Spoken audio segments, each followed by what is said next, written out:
Let's start here at the New Testament. There are two questions now we need to investigate when we're looking at the New Testament. We know miracles are possible, but we're now trying to see if any other miracles have occurred to confirm that Jesus is truly who he said he was.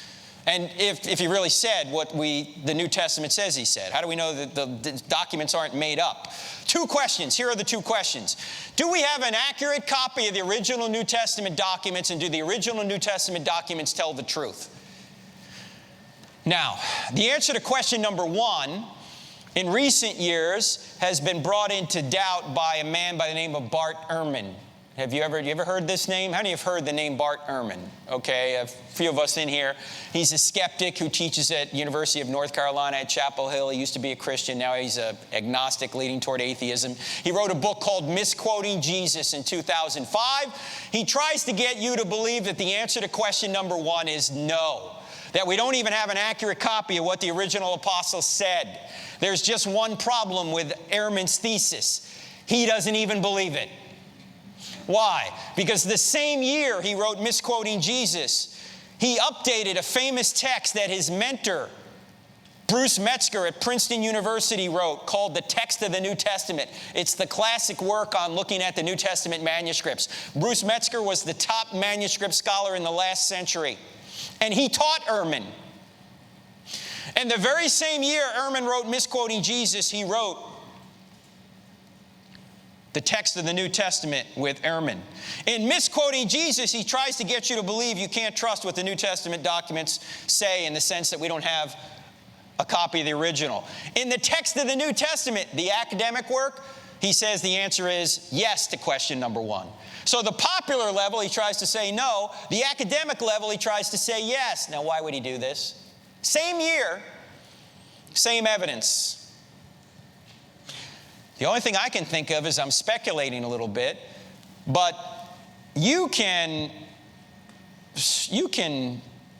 mislead the general public quite easily. They don't know the details of this, right? And if you come out with a book that says the Bible that we have today isn't really what was written down, a lot of people are going to take notice, right? The New York Times is going to take notice. Maybe the London Times will take notice.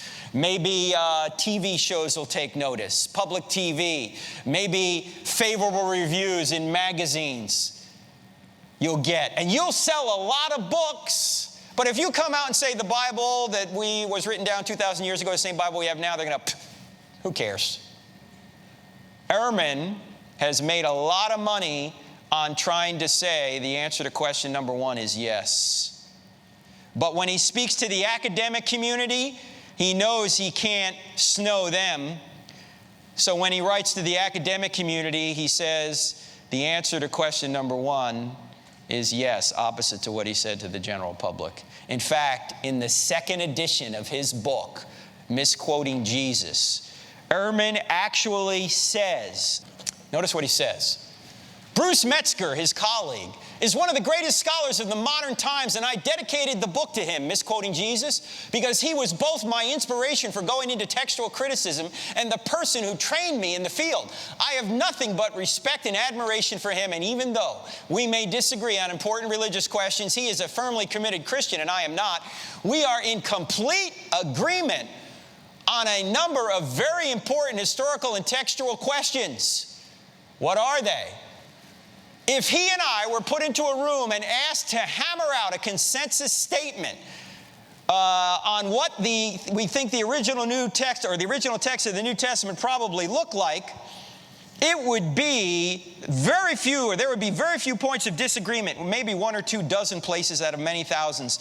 The position I argue for in Misquoting Jesus does not actually stand at odds with Professor Metzger's position that the essential Christian beliefs are not affected by textual variants in the manuscript tradition of the New Testament. What? He is refuting the entire thesis of his book, Misquoting Jesus, in the appendix. That's where this comes from. In the second edition. The book should not be called Misquoting Jesus. You know what the book should be called? Misquoting Ehrman. He disagrees with himself.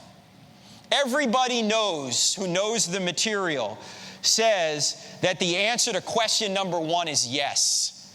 So we do have an accurate copy of the original New Testament. But the more interesting question for our purposes is question 2. Do the original New Testament documents tell the truth? Because we could have an accurate copy of a lie, right?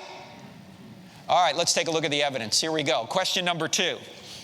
There are 7 lines of evidence that the New Testament writers are telling the truth. I don't think we'll get through all 7 of these today, but we'll go through a few of them. Okay? These are all in the book. I don't have enough faith to be an atheist, and also stealing from God, all right?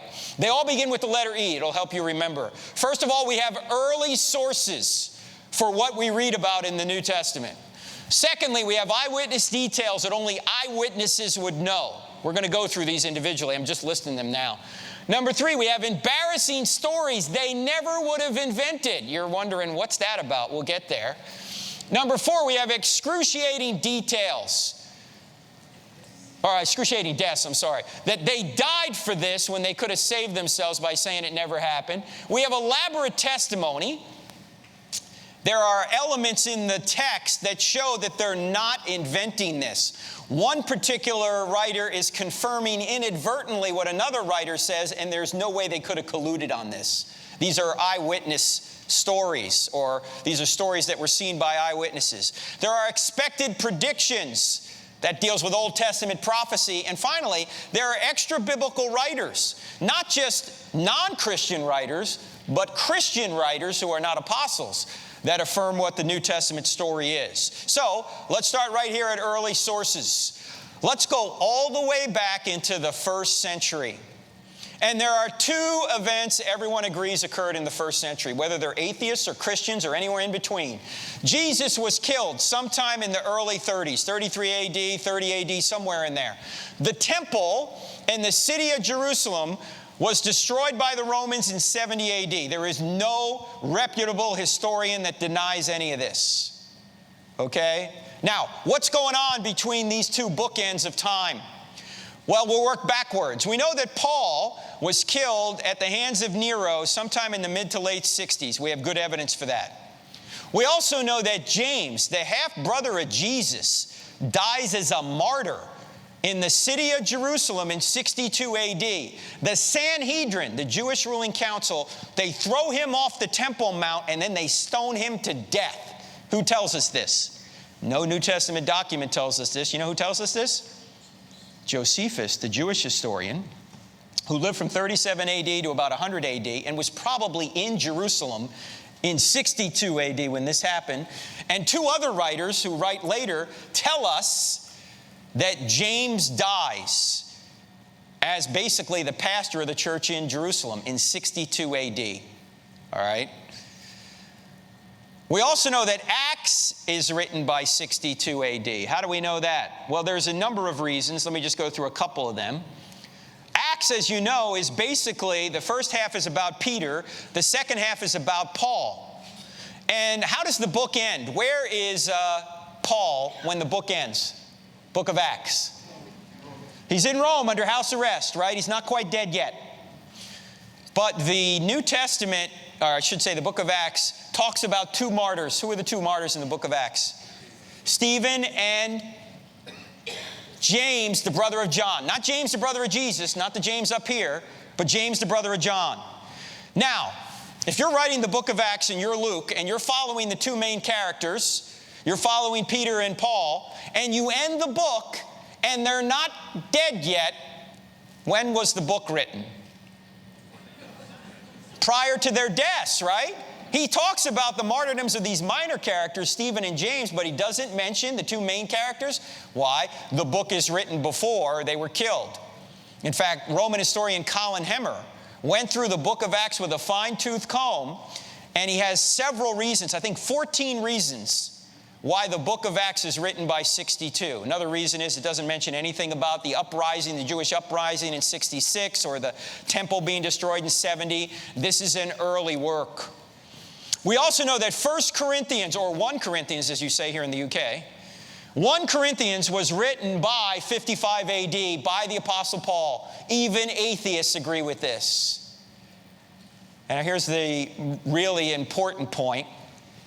The creed in 1 Corinthians chapter 15, verses 3 to 8, is all the way back at the event of the resurrection itself. Even atheists agree that the creed in 1 Corinthians 15 is pre-40 AD. What's the creed?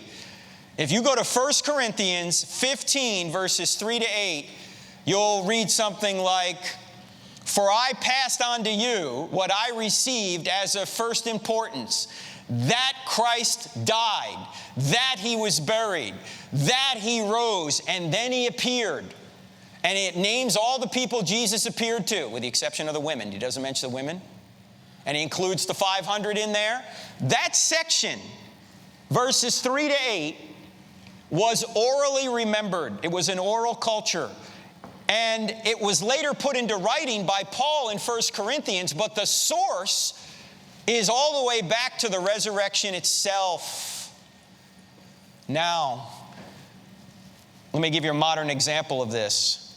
This is 55. Let's say that's 35. So that's 20 years, right? If you're writing a book about Lady Diana and you want to put some true facts in there about her life, she was killed 20 years ago, right? It was 1997, I believe. You might be able to remember it yourself, but could you go to somebody also who was an eyewitness or was there and get testimony from them and then write it down? Would that be good testimony? Of course it would, right? When it was written down isn't as important as to where the testimony comes from, because the source is very early. This is not legendary. This is early. This is during the age of the eyewitnesses. Now, if Acts is written by 62, when must Luke have been written by? What do you think? But first of all, who wrote the book of Acts? Luke. Who wrote the book of Luke? Not a trick question. Luke, right? So if Acts is written by 62, Luke is prior to that, because Luke says, "In my former work, O excellent Theophilus," when he's writing the book of Acts. What's the former work? Luke. Now, I know this is controversial. No, well, actually, it's not controversial. Mark is probably prior to Luke, and that case should be up there. It got reformatted. But Mark is prior to Luke. Here's the controversial part, that I would have to say that Paul wrote all of his works before he died. You think that's outrageous? No, he had to write all of his works before he died, right? He wrote 1 Corinthians, 2 Corinthians, Romans, Galatians, and others. And that's all you need to do to establish the historical reliability of what happened in the first century, because all of these works are written by people who were eyewitnesses or new eyewitnesses. In fact, most or all the New Testament's written prior to 70 AD. Why? Why would I say that? Oh, well, one reason is the destruction of the temple. Do you know the destruction of the temple and basically their country, which occurred in 70 AD, is not mentioned anywhere in the New Testament? Actually, it's predicted once. Who predicts it? Jesus predicts it on the Mount of Olives. In fact, Pastor Colin just preached on this on May 17th. If you want to read, and you do want to see more about this, just go back to the May 17th sermon. I just watched it yesterday, where he's talking about Jesus' Olivet Discourse in Matthew chapter 24. Jesus says, as he's standing on the Mount of Olives, which is overlooking Jerusalem, he's looking down at the temple, and he says that those buildings will be knocked over. Not one stone will be left upon another. And then a little bit later on, they say, when are these things going to occur? And what does Jesus say? Before this generation passes away, these things will occur. When did he say that? About 30 AD. What's a generation? 40 years. When did it happen? 70 AD. Yet nobody in the Bible, nobody in the New Testament says, you know what? Jesus was right. Why didn't they say that? Because it hadn't happened yet when they wrote the documents. Even the Gospel of John, which many say is written in 90 AD, I don't think it was written in 90 AD. I think it was written prior to 70. Why? Well, if you go to John chapter 5, John says there is in Jerusalem, near the sheep gate, the pool of Bethesda. In 70 AD, that pool was destroyed just like most of the rest of Jerusalem. Yet he's saying there is. Why? Because I think he's writing prior to 70 AD. I think he'd even make the case Revelation's written prior. Well, even if Revelation and John are written late, you still have early documents. And this is during the age of the eyewitnesses. It takes at least 2 generations after the eyewitnesses are gone for legend to start crowding out historical fact. This is too early to be legendary. They're not writing legend. They're not writing fiction. As C.S. Lewis said, I've read fiction all my life. The Gospels are not fiction. These are nonfiction eyewitness accounts. All right? Let's go on to the next one, Eyewitness Details. It's one thing to claim you're an eyewitness. It's another thing to prove it. You know, they claim to be eyewitnesses. We did not follow cleverly devised tales. We were eyewitnesses to His Majesty. The disciple who saw this has written it to you so that you may believe. I mean, they keep saying they're eyewitnesses, right? Did they actually prove they were eyewitnesses, or at least new eyewitnesses? Yeah, I think they did. How did they? They put historical crosshairs in the text that only an eyewitness would know. Like, for example, if you go to Luke chapter 3, you will read this. Check this out. In the 15th year of the reign of Tiberius Caesar, when Pontius Pilate was governor of Judea, Herod, tetrarch of Galilee, his brother Philip, tetrarch of Ituraea and Trachonitis, and Licinius, tetrarch of Abilene, during the high priest of Annas and Caiaphas, the word of God came to John, son of Zechariah, in the desert. Now, does it sound like he's making up a story? No, an exact date is given. What date? 29 AD, right? The 15th year of the reign of Tiberius Caesar. Caesar came into power, Tiberius Caesar came into power in 14 AD. He's talking about 29 AD. In fact, all 8 people are known from history. All were known to live at this exact time. This is not a once upon a time story. If Luke is trying to pass off a lie as the truth, he's getting himself into trouble. Why?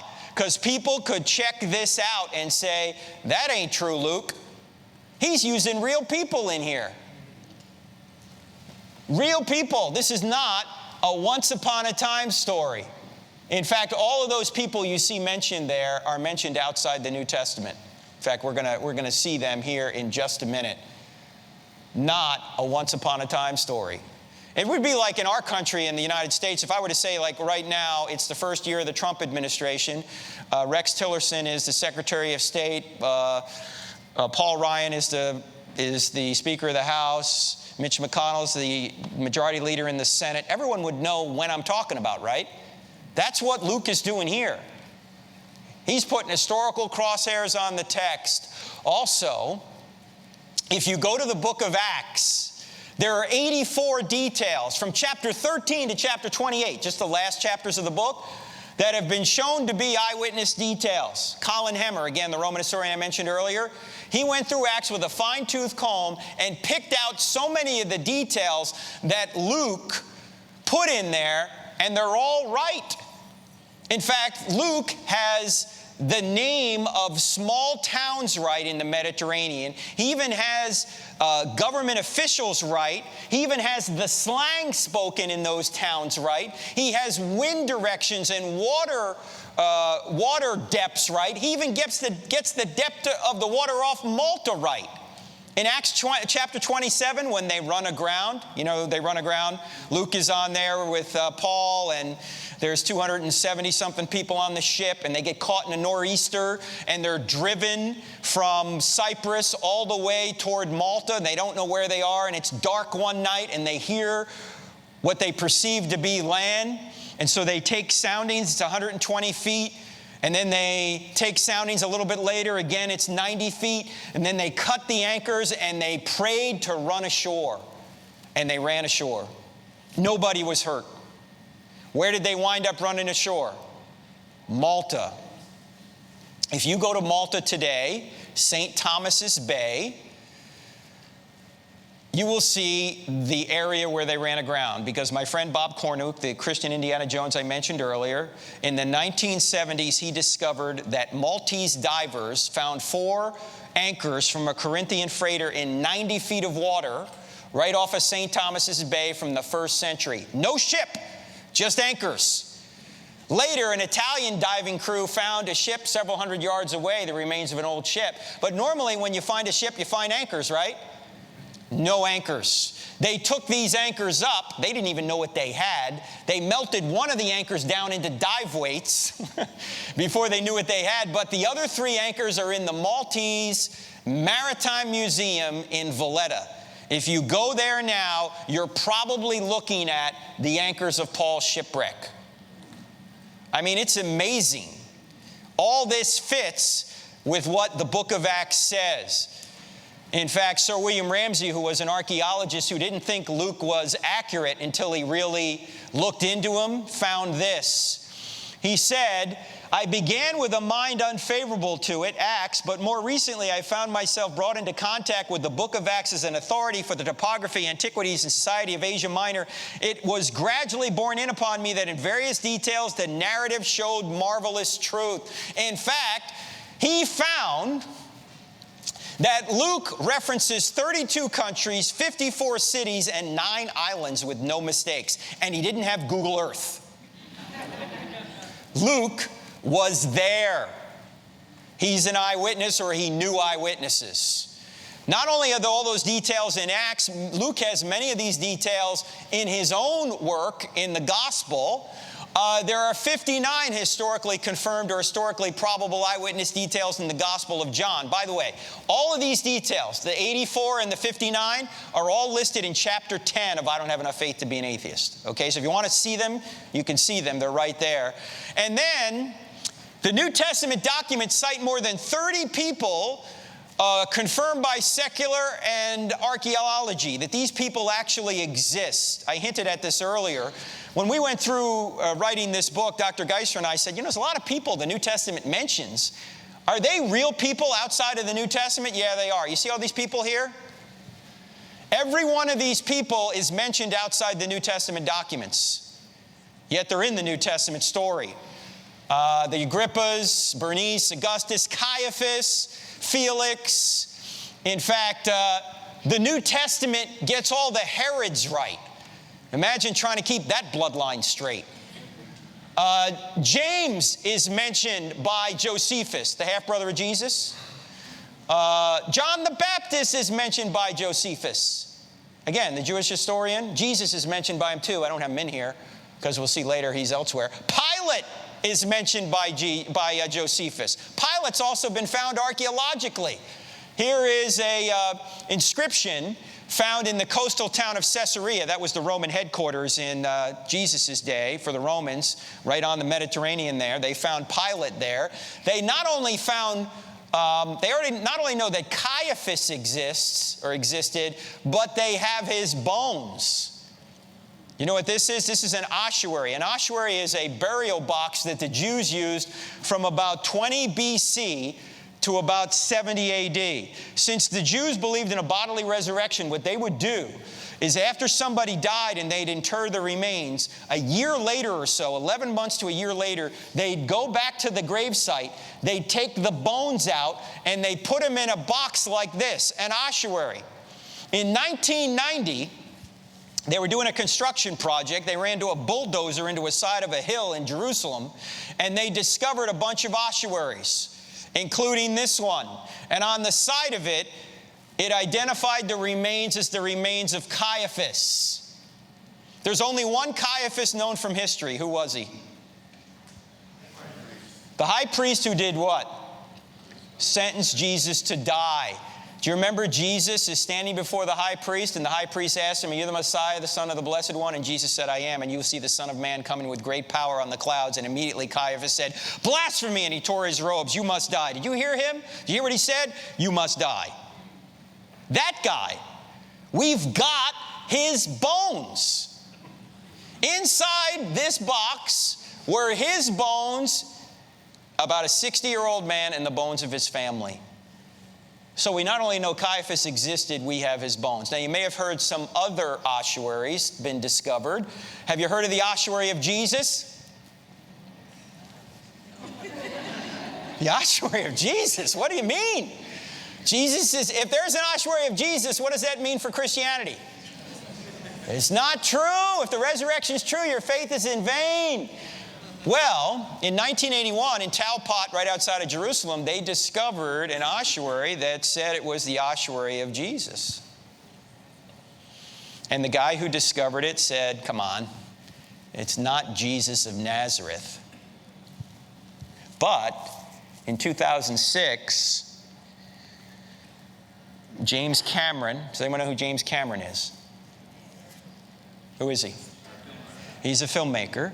He made Titanic, Terminator, Avatar. Well, he decided that this was kind of a cool discovery, and he wanted to do a documentary on it. And so he tried to convince people that this was really the Ossuary of Jesus of Nazareth, even though the archaeology community said, no, it's not Jesus of Nazareth. But it makes for a good Discovery Channel deal, right? So he put it out. Do you know that Jesus was about the 6th most popular name in Palestine, in Israel, in the 1st century? Yeshua, a form of Joshua, right? You know how many ossuaries they've discovered with Jesus on the side of them? This is as of 2006. I haven't got an updated figure. 22. There's 22 Jesus ossuaries. To say it's Jesus of Nazareth would be like going out in the graveyard and seeing John on the tombstone and going, it's got to be John the Baptist, right? No, it just made for sensationalism. Even the archaeologists, and Cameron's not an archaeologist, said, no, it's not Jesus of Nazareth. But it's pretty fantastic that we've got Caiaphas, isn't it? In fact, we also know crucifixion occurred. This is actually a heel bone from a crucified victim from Jerusalem in the 1st century. This is just a mock-up to show the relative angle of the nail going through the heel bone. Now, how many people have been to Israel? Can I see your hands, please? Oh, a lot of us. How many people in here have been to the Israel Museum right near the Knesset? Okay, if you go to the Israel Museum, you'll not only see this sitting on a table, not behind glass, but you'll also see this hanging right next to it. Now, this thing is sitting right there on the table, not behind glass, but if you touch it, you'd probably be shot, right? But there it is, right there, and this is right next to it, and you'll also see the pilot stone I showed you earlier. This is all in the Israel Museum. In fact, archaeology corroborates the history of the Bible. Not everything can be proven in the Bible through archaeology, but much of it can be corroborated. In fact, this is from a magazine in the U.S. called U.S. News and World Report. It's not a Christian mouthpiece, but a Christian wrote an article in there, and he said this, and this is true. He said, in extraordinary ways, modern archaeology has affirmed the historical core of the Old and New Testaments, corroborating key points of the stories of Israel's patriarchs, the Exodus, the Davidic monarchy, and the life and times of Jesus. Wait a minute, let's see. Patriarchs, that's Abraham. Exodus, that's Moses. Davidic monarchy, that's David. And life and time, that's the whole Bible. Yeah, that's the point. Now, by the way, don't let this get out of the room because it's politically incorrect. But did you know that archaeologists actually use the Bible to find things? I just took a group to Israel a couple of months ago, and our guide for our trip was a man by the name of Eli Shukran. Eli Shukran is the archaeologist that discovered the Pool of Siloam and excavated most of the city of David. The city of David is that 10-acre peninsula that juts off the south wall of Israel, of Jerusalem. That really was Jerusalem in David's day. In every place we went, and he's a Jew, he's not a Christian, but in every place we went, he kept saying, all the details in the Bible are true. He kept saying it because everywhere he's excavated, he finds what the Bible has said. Now, you can't prove everything, obviously, but everywhere he looks, he's finding evidence that the Bible is history. It's not mythology. In fact, yesterday I went over to the British Museum. What a treasure you have here. Have you guys been to the British Museum and looked through the evidence for the Bible in there? It's amazing. Now, the British Museum doesn't highlight this stuff, but if you know where to look, you can see some incredible finds, right? Just a couple of miles from here. Just incredible.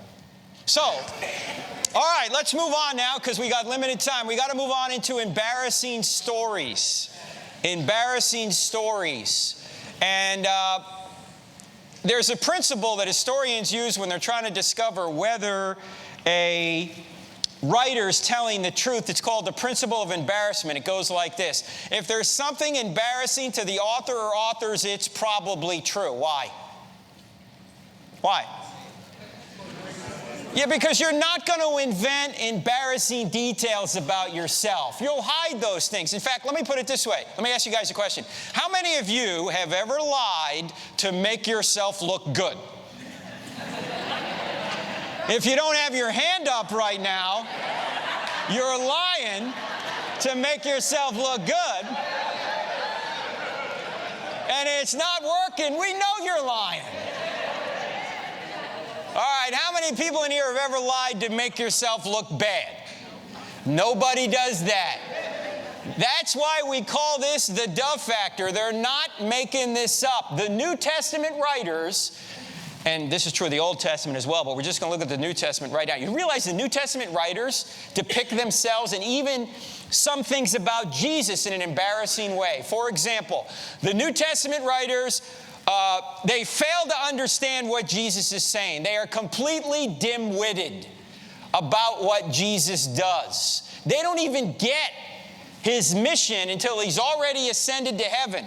And then they go, wow, we got it now. But while he's on earth, they don't get it. Also, notice they are uncaring. They fall asleep on Jesus not once but twice in the Garden of Gethsemane, and then they make no effort to give Jesus a proper burial. Who buries Jesus? Joseph of Arimathea and Nicodemus. Now, Joseph was a member of the Sanhedrin. He's a member of the Sanhedrin. And they sentenced Jesus to die. Why would they make Jesus look like a good guy while they ran away and hid for fear of the Jews? Why would they do that? That doesn't make any sense. And why would they put Jesus in a Jewish tomb? What could the Jews have done to squash Christianity if the Christians claim that Jesus had risen from the dead, but Jesus was in the Jews' own tomb? What could they have done? Easy way to refute Christianity. Easy way to refute the resurrection. What do? You just take the body out of the tomb. It was their own tomb. They could have ended Christianity right there, but they didn't do that. What did they say? They said the disciples came and stole the body while the guards were asleep. Now, that's a bad explanation for at least two reasons. Reason number one, if you're a Roman guard on duty and you fall asleep on watch, what happens to you? You're toast. Reason number two, if you're a Roman guard on duty and you fall asleep on watch, how do you know what happened? What happened? Well, we were asleep, see, and while we were sleeping, we noticed that the disciples came right down. That doesn't make any sense. And what motive would they have to even make that up anyway? You say, well, how do you know that's really was the Jews' story? Well, you say because the Gospel of Matthew says it. Yeah, but you're begging the question. How do you know Matthew's telling the truth? Because it's not just Matthew who says this. Early on in Christianity, the first few hundred years, there's an ongoing debate. The Christians keep saying Jesus has risen from the dead, and the Jews keep saying the disciples came and stole the body while the guards were asleep. Well, what does that explanation admit implicitly? What does it admit? That the tomb is empty, right? You don't need to come up with an explanation for an empty tomb if his body's still in there. You'd simply say, take the body out. But they didn't say that. They said the disciples came and stole the body while the guards were asleep. So they're implying this. Now, we could add another E to our list here. We could add enemy testimony. Enemy testimony is very powerful because if an enemy admits something that will help your case, wow, that's probably true then, right? Like, for example, if your mother says you're brave, we go, okay, that's mom. That's what mom's going to say. But if your arch enemy says you're brave, what does that mean? You're brave. Right? Here are the Jews admitting the tomb's empty. Also, notice they are rebuked. Peter is called Satan by Jesus. Do you think they invented this? Do you think Mark, who wrote this down, at one point said to Peter, hey, Pete, I'm going to make this a real interesting story. I'm going to have the Lord call you Satan. What do you think Peter would have said? Have him call you Satan. Why is he calling me Satan? I'm the leader here. And then you notice Paul rebukes Peter for being wrong about a theological issue. He says, I told Peter to his face that he was wrong for trying to get the New Testament believers to obey the Old Testament law. Now, why are two apostles arguing over doctrine in the Bible if they're making all this up? Why is Paul rebuking Peter if they're making this up? Peter is later thought to be the first pope, and here is Paul having to dope slap him for being wrong. They're not inventing this. And then, as you notice, they are cowards. Peter denies Christ 3 times after saying, Lord, I'll never deny you. This is embarrassing. And then the disciples run away. This is like a Monty Python movie. Run away! Who are the brave ones who don't run away at the crucifixion? Who are they? The women. The women are the brave ones. Woo! That's right, ladies. You can give yourselves a hand. I am woman, hear me roar. Did not run away like you sissy pants men did. Now, who wrote the New Testament down? Men. Now, what man is going to invent that he was hiding for fear of the Jews, why the women went down and discovered the empty tomb? Would any man in here invent that?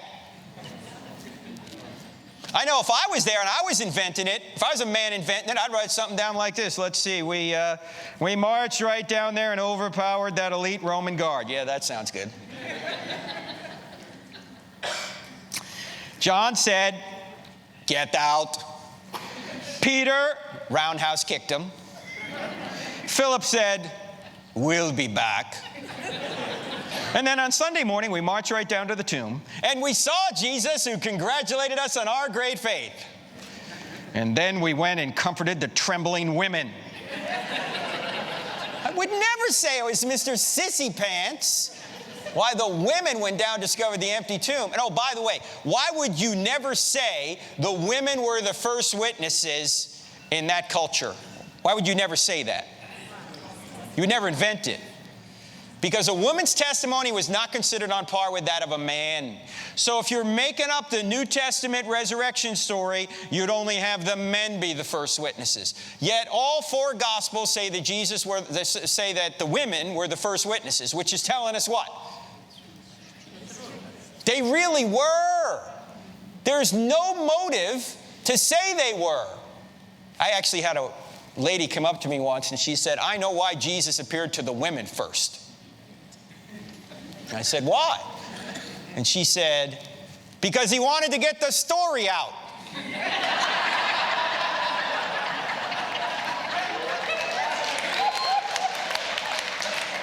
I said, that is an excellent point.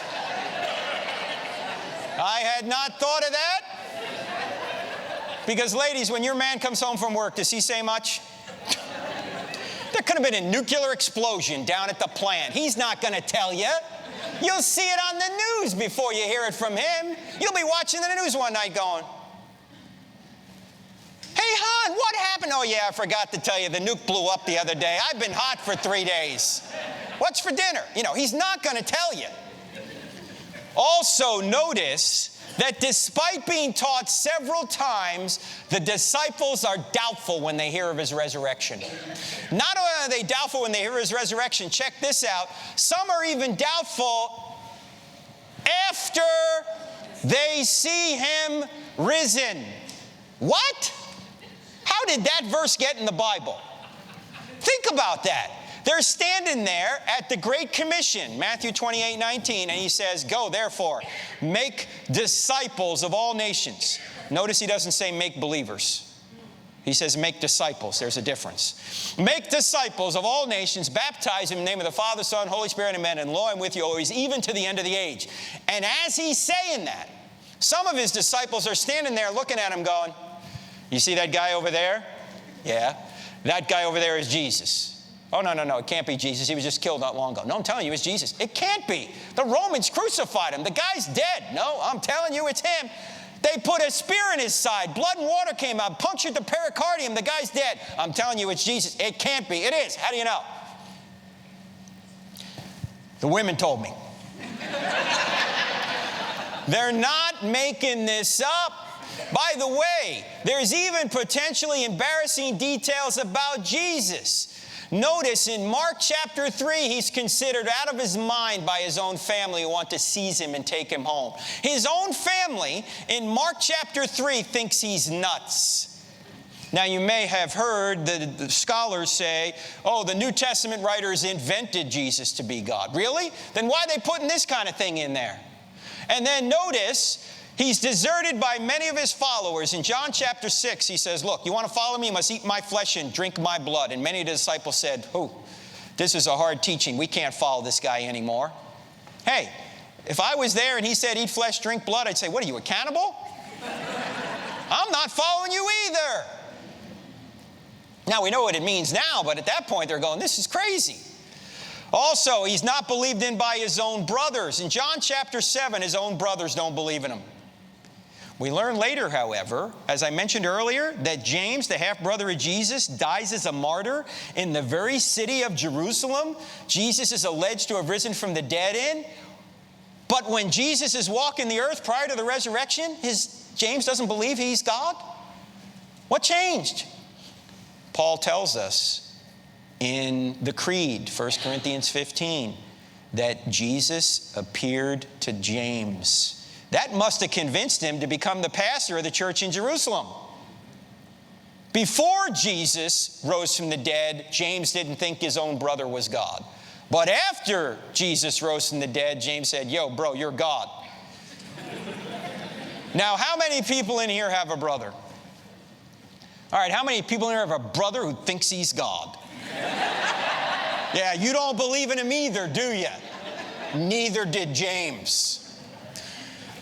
He's taught to be a deceiver. He turns off Jewish believers to the point that they want to stone him. In John chapter 8, he's talking to Jews who believed in him. He gets in the point in the conversation where he says, look, if you believe in Abraham, you ought to believe in me because I knew Abraham. And Abraham knew me. And they said, wait a minute. You're not even 50 years old. How could you know Abraham? How could Abraham know you? And he said, before Abraham was born, I am. And they immediately picked up stones to stone him. Why? Who's he claiming to be? What's that a quotation from? I am. That's Exodus 3:14, the burning bush. Do you remember when God appeared to Charlton Heston? And Moses says to God, who should I tell the Israelites you are? And God says, tell them I am sends you. Well, what does I am mean? I am means the self-existent eternal one. The being that had no beginning, that being that will have no end, the being that just bees. The being that gives being to everything else, what Aristotle would call the unmoved mover. The uncreated creator. Jesus is claiming to be Yahweh. That's why they picked up stones to stone him. You know, it amazes me today. The Jews knew what he was claiming, but it amazes me today. People today don't know what he was claiming. Like Jehovah's Witnesses, who say Jesus never claimed to be God. When they come to my door, I go, come on in. Have a seat. They get the Watchtower material. I go, before we get to the Watchtower, can I just ask you 2 questions? Yeah, sure. First question is the question I mentioned last night. You ought to ask any non-Christian, and that is, if Christianity were true, would you become a Christian? Very hard for Jehovah's Witnesses to say yes, because they'll get disfellowshipped by their family. Very hard for Mormons to say yes. Same thing for them. Very hard for Muslims to say yes. Same thing for them. In their case, maybe they may even be killed, right? Very difficult to say yes, but you ask the question anyway. Second question is, if Jesus never claimed to be God, then why did they kill him? for saying love your neighbor? Does that get you killed? Jesus is out giving a sermon. He goes, so love your neighbor. There's people in the audience going, what did you say? We can't tolerate that. You must die. No, you don't get killed for saying love your neighbor. You get killed for claiming to be God. Why? Because that's blasphemy to the Jews and it's sedition to the Romans. In fact, early on in Christianity, the Romans called the Christians atheists. Why? They knew they weren't Jews, but they wouldn't worship Caesar or the Roman gods, so they said, these people must be atheists. But he certainly didn't get killed for skipping around saying, love your neighbor. He got killed for claiming to be God. There would be no death if he wasn't claiming to be God. Also, he's called a madman. He's called a drunkard. He's called demon-possessed. You think they invented that? That people were calling the Lord demon-possessed? He has his feet wiped with the hair of a prostitute, which easily could have been seen as a sexual advance. And oh, by the way, you notice there are two prostitutes in Jesus' bloodline? Who are they? Rahab and Tamar. Do you think they invented that? Do you think Matthew and Luke got together at one point and said, you know what, I really think we need to spice up the Messiah's bloodline a little bit. Let's put a couple of prostitutes in there. Let's see, Rahab, Tamar. No, I don't think so. In fact, there's a lot of shady characters in the bloodline. Who are they? Judah, from where we get the term Jew. Judah, not a good guy. Look him up. He's in Genesis. David's in there. You say, well, David's a good guy. Really? He's a man after God's own heart, yet he's a liar, adulterer, and a murderer. Gee, I guess there's hope for the rest of us, huh? Bathsheba's in there. Bathsheba. Now, in fact, one of the writers won't even mention Bathsheba's name. You know what he says in the genealogy? He says, Uriah's wife. Ooh, that's a slam. He's telling the truth, but he's telling it in a backhanded way. Who was Uriah's wife? Bathsheba. Uriah was the man whom David had killed so he could have Bathsheba. He was Bathsheba's husband. In fact, if you look at the women in the bloodline of Jesus, the 5 that are mentioned in the genealogies, only one is a Jew. Rahab's not a Jew. Tamar's not a Jew. Ruth isn't a Jew. Bathsheba isn't a Jew. Who's the only Jew? Mary's the only Jew. Think about that. This is the Savior of Israel, the Savior of the world coming from the bloodline, and the only one mentioned in the bloodline of the female side is Mary. They're not making this up. You don't find this kind of embarrassing detail in, say, the Pharaoh's history. What would the Pharaoh do to his historian if the historian started recording embarrassing details about him? You know, Pharaoh, you were born from prostitutes. What? What do you think the Pharaoh would do? Off with my historian's head. This is not a made-up story. It's not invented. Also, Jesus is crucified despite the fact that anyone who's hung on a tree is under God's curse. If you're making up a Messiah to the Jews, you don't hang him on a tree. Why? Because according to Deuteronomy 21:23, that man is under God's curse. Well, Jesus was under God's curse. What curse? The curse of sin that we put him under. But if you were inventing a Messiah to the Jews, you wouldn't say this.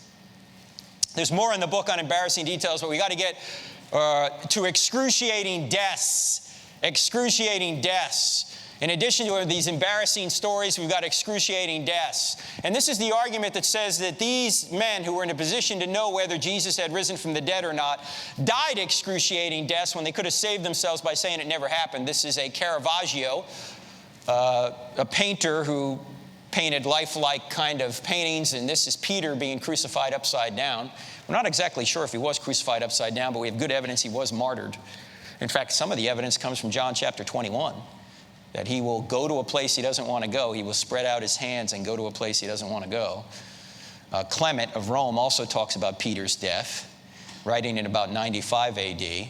But before we look at their deaths, let's look at the apostles' beliefs and practices before and after the resurrection.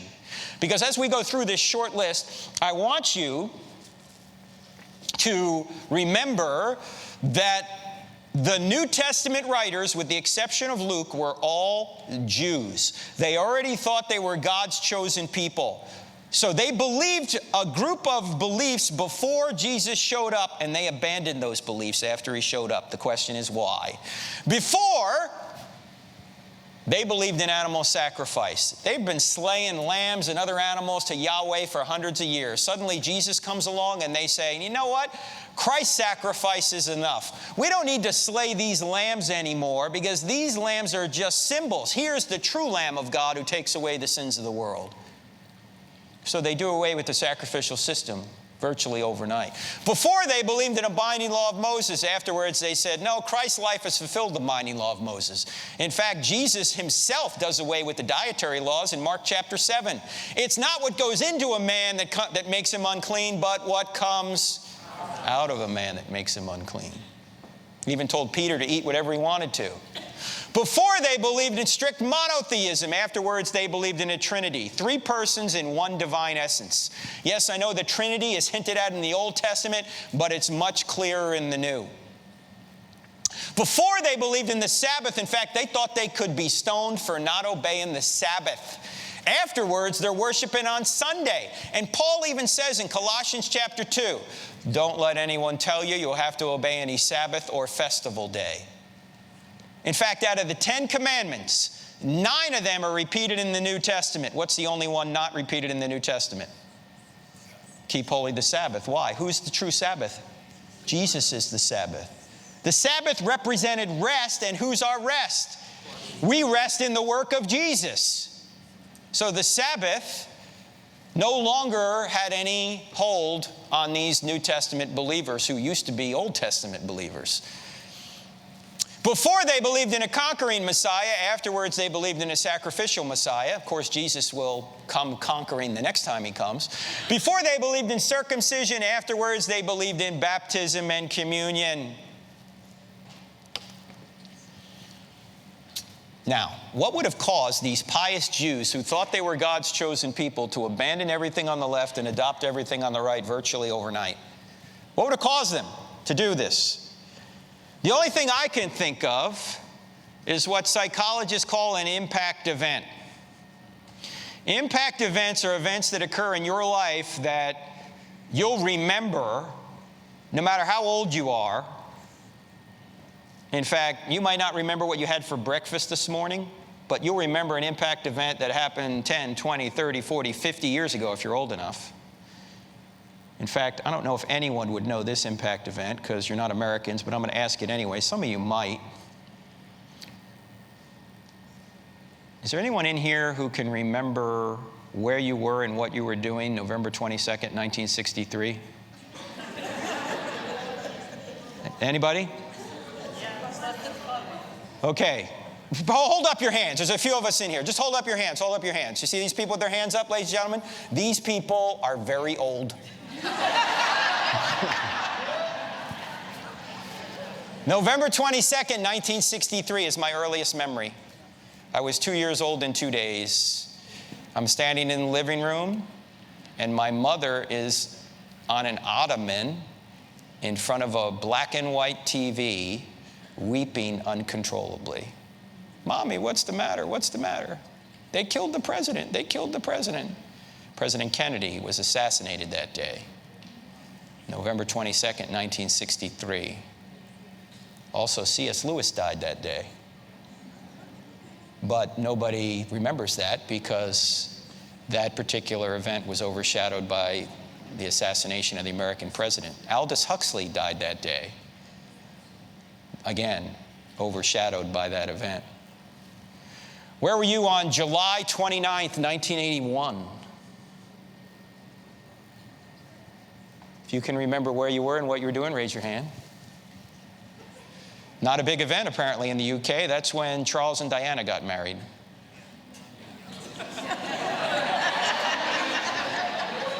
Not a big event in the UK, apparently.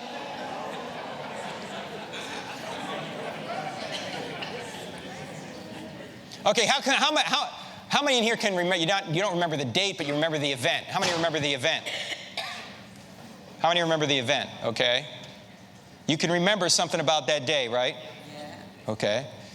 Where were you when the second plane hit the tower? Everybody knows where they were when you got the news? I was in my office at home in Charlotte, North Carolina, and I was talking to a pastor who lived on the north side of Charlotte, and he was asking me to come to his church and speak about something, and we're trying to figure out what the topic was. And I had the TV on behind me. I had seen the first tower was on fire. I knew it had been hit. I didn't know if it was a Cessna or what. I asked the guy on the other end, I said, you got the TV on? He goes, yeah. I go, it looks like a Cessna or something hit the World Trade Tower. And then we're talking, and suddenly he screams into the phone, the second tower just got hit. I turned around, look at the TV, the second tower's on fire. I go, was it a Cessna? He goes, no, it was a big plane. It was a United plane. It was a passenger plane. It flew right in there and exploded. I said, you saw that? He goes, it was just on live TV. I said, look, let me call you back. I hung up the phone. For some reason that morning I had CNN on, the Communist News Network. And I'm not making this up, but the commentator on CNN said this: one has to think there's some sort of navigational error here. I said, navigational error? You dimwit. This is the clearest day in the history of the Big Apple. What do you think, the pilots don't know where they're going? You think Stevie Wonder's flying these planes? I mean, come on. This is terrorism. I called the pastor the next day. I said, we're going to come to your church and talk about Islam because that's what this is related to. Now, 9/11 is almost 16 years ago. But those of you who are old enough can remember where you were and what you were doing that day. But if I asked you where you were 16 days ago, some of you 16 hours ago, you're going to go, let me look at my iPhone. What was I doing that day? Why can you remember something from 16 years ago but not 16 days ago? But I remember 7th of July 2005. 7 of July 2005. Yeah, I've been on the ground. You can remember that too. It's white. Impact event, right? You can remember impact events for years, even though you won't remember most other events. Do you think that if a resurrection really occurred, it would have been an impact event? Do you think that the people who saw it would have remembered everything Jesus said and did to the day they died, if he really rose from the dead? You wouldn't forget that, right? If you remember a terrorist attack, you'd remember a resurrection, wouldn't you? That's the only way I can figure out why they would have abandoned everything on the left and adopted everything on the right virtually overnight. In fact, if you really think about this, what did the New Testament writers have to gain by making up a new religion? They were Jews. They had no motive to make up a resurrection story. None. They had every motive to say it wasn't true, not every motive to say it was. In fact, by saying the resurrection was true, what happened to them? They got beaten, tortured, and killed. And before that, they got excommunicated from the synagogue. They're Jews, remember? Hey, we're going to start a new religion. We are? Yeah. What's it going to get us? Well, first we'll get kicked out of the synagogue, and then we'll get beaten, tortured, and killed. Well, sign me up! You know, what a great idea. Why haven't we thought of this earlier? You know, you often hear, people will ask you, they ask me, and it's a good question, are there any non-Christian sources that talk about Jesus and the apostles? Yes, there are. There are 10 ancient non-Christian sources within 150 years of Jesus' life, and when you reference what they say, you get a story congruent with the New Testament. That's in extra biblical testimony. We don't have time to get into it today. It's in the book. But the point is, when people ask that question, what they're assuming is you can't trust the people that wrote the New Testament because they were converted. You can only read what the non-Christian writers have written because they're objective, you know. If you think about that for more than 10 seconds, you'll realize how stupid that is. The question is, why were they converted? Right? Why did Jews suddenly become evangelizing Christians for a resurrected person who claimed to be God? Why would they do this? That doesn't make any sense. And then why would they go and die for a known lie? You say, wait a minute, Frank, you just got done talking about 9/11. You've got some people in the Muslim faith that will die, thankfully a minority, but some of them will die for their beliefs. Does that prove Islam is true? If you're going to say martyrdom proves Christianity, can't you say martyrdom proves Islam? No, why? Because there's a number of major differences between the New Testament martyrs of New Testament times and the Muslim martyrs of today. The one difference for our purposes is this. The Muslim martyrs don't have evidence that Islam is true. They just have faith. But the New Testament martyrs were in a position to know whether Jesus had risen from the dead. They saw Jesus. They touched Jesus. They ate with Jesus. They verified with their own senses that Jesus had risen from the dead. Some people will die for a lie they think is the truth. Nobody will die for a lie they know is a lie. And the New Testament martyrs were in a position to know whether it was a lie or not, and they went to their deaths anyway. You can't get better evidence than that unless you were there yourself. In fact, let me put it this way. The New Testament writers did not create the resurrection. The resurrection created the New Testament writers. There would be no New Testament without the resurrection. In fact, what I'm going to say in a minute here will sound heretical. Pastor Colin, it's not. Okay? Trust me on this. It's not heretical.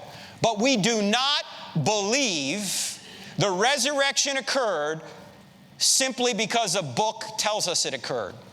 We do not believe in Christianity because a book says it's true. We believe in Christianity because an event occurred. The resurrection. Do you realize that there were thousands of Christians before a line of the New Testament had ever been written? How? Why? Why were there Christians before there was a New Testament? Why? Because there was an event known as the resurrection. And they were Christians. Paul was a Christian before he had written anything. Right? John was a Christian. Peter was a Christian. Matthew was a Christian because of what they had seen. Not because a book told them it was true. Thankfully, they wrote the book so we could know. It's not a book, it's a series of documents put together in a book, you understand? So we could know about it too. But the New Testament writers didn't create the resurrection. The resurrection created the New Testament writers. There would be no New Testament without a resurrection. Why would fiercely monotheistic Jews say that a man rose from the dead and claimed to be God and now we're following him? Why would they do that if it didn't happen? They wouldn't. Let me just tell you some ways you can get more resources, and I'll finish up with one little thing and then get to your questions. There's books and DVDs. There's the crossexamined.org website you can go to get this presentation. You got to put that into your browser, crossexamined.org/FF. We're on YouTube, Twitter, and Facebook. Like our Facebook pages, Dr. Frank Turek and crossexamined.org. If you like those Facebook pages, you'll not only get most of our posts that we put up there, but you'll get these little videos we put out every day. Most of them are Q&A videos from the college campus. And I've noticed that if you send somebody a video that's an hour long, nobody will watch it. But if you give them something that's 4 minutes long, they might watch it, right? And by the way, we're so into YouTube, Twitter, and Facebook, we've actually combined these three into one social media platform. We call it UTwitface. So you may want to sign up for that. We're on radio, we're on TV, but at least if you would, get the free app. What's the app? The Cross-Examined app. 2 words in the App Store, Cross-Examined. Much of what we've spoken about here is on the app in real short format. And the questions we brought up earlier, what do you mean by that? How'd you come to that conclusion? Have you ever considered? That's all in the app as well. You can listen to the radio program on the app. You can watch the TV program streaming live on the app. And it has a quick answer section. So you don't have to have all this stuff memorized. If you're having lunch with somebody and they say something that's wrong about Christianity, you're not quite sure how to answer it, chances are in the quick answer section of the Cross-Examined app, there's an answer there. So as they're talking, you can say, hey, hang on, I'm getting a text. Hey, what about this? It works on iPhone, it works on Droid, and if you're one of the 12 people in the world with a Windows phone, it even works on that. So download it, it's free. All right, last thing. You say, well, okay, Christianity's true. The big question is, so what? So what if it's true? What's the point? Well, in order to answer that, we've got to answer the question, why did Jesus come? You know, he actually told us why he came. What did he say? He said, for even the Son of Man did not come to be served, but to serve and to give his life as a ransom for many. A ransom. You might say, what's this business about ransom? I don't need anybody to pay God a ransom to get me off the hook. I'm a pretty good person. I can make it to God on my own. You know why we think that? Because we have a relative moral standard in our mind, from the moral giant Mother Teresa down to the moral midget Hitler. And next to Hitler, we put criminals. We know they're not quite as bad as Hitler, but they're bad. And then next to criminals, we put all the immoral people we all know. You know, our immoral friends and relatives who aren't quite as good as we are, because our picture's right here next to Mother Teresa. And then if we believe in heaven and hell at all, we arbitrarily draw a line in the sand and we say, these are the bad people, they're going to hell, and we're the good people, we're going to heaven. Paul says you ought not be comparing yourselves to one another. Yeah, you might be better than your neighbor, but you're still a sinner. You're still fallen, and the moral line does not run up and down between people. The moral line, the moral standard actually runs across the top. And all of us have fallen short of that line. From Mother Teresa on down to Hitler. And what Christ has come and done is he's lived the perfect life in our place. And by trusting in what he's done for you, you can not only be forgiven, you can be given his righteousness. It's called imputed righteousness. Do you realize that when you trust in Christ, you're not only forgiven for what you've done, but you're given his righteousness? Think about that. That's called grace. Here's the issue that we sort of gloss over, that every one of us were bought at a price.